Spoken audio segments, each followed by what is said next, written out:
Já sabemos que o colesterol cerebral é muito importante e que o cérebro produz todo o colesterol que ele precisa. Mas, como as estatinas cruzam de forma variada a barreira hematoencefálica, essa inibição da síntese de colesterol cerebral não poderia trazer impactos negativos para a sua saúde cerebral? Meu nome é Leandro Vasconcelos, sou médico clínico e cardiologista.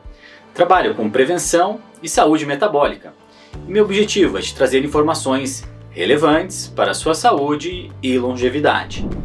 Quando falamos de estatina, precisamos entender que elas inibem a síntese do colesterol no fígado e isso gera uma reação que aumenta a expressão de receptores de LDL no fígado e aumenta a retirada de LDL da corrente sanguínea.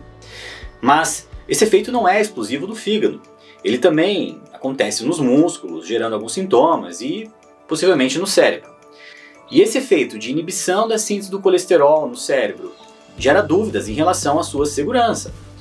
Após décadas de estudos e pesquisas e o segmento de bilhões de pacientes ano, o resultado é que as estatinas não parecem aumentar o risco dessa condição. Pelo contrário, estudos populacionais mostram que existe uma redução no risco de demência. Mas estudos observacionais não têm o poder de estabelecer uma relação de causa e efeito.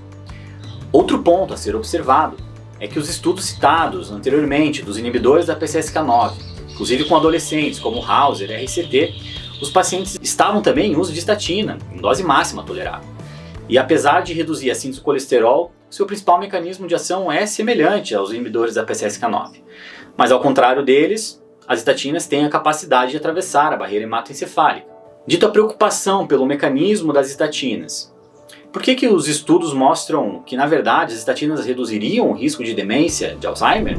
Talvez, quando você alcança uma redução do risco vascular ao tomar a estatina, você reduz o risco do Alzheimer porque existe um componente vascular na demência de Alzheimer. Alguns estudos mostram que as estatinas, quando iniciadas na meia-idade, parecem ter um efeito protetor contra o Alzheimer, enquanto, quando iniciadas em idosos, não parece ter esse mesmo efeito protetor.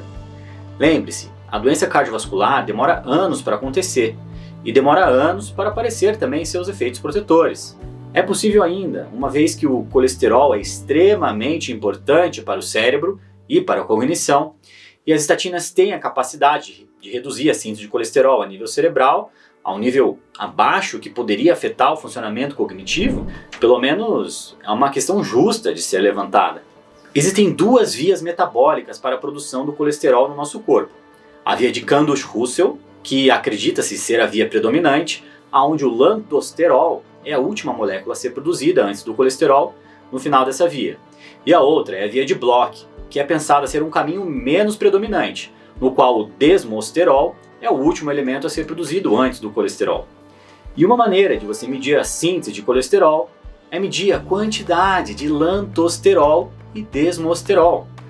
Existe alguma evidência que mostra que a via de Bloch é a via predominante no cérebro, especialmente na infância e na adolescência. Isso leva à hipótese de que o desmosterol possa servir como um biomarcador da síntese de colesterol no cérebro. Acontece que o cérebro líquor de pessoas com Alzheimer é depletado, ele é pobre em desmosterol, em comparação com pessoas sem Alzheimer.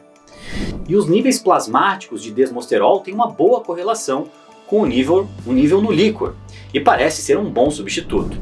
Seriam os baixos níveis de desmosterol um causador de déficit cognitivo e demência?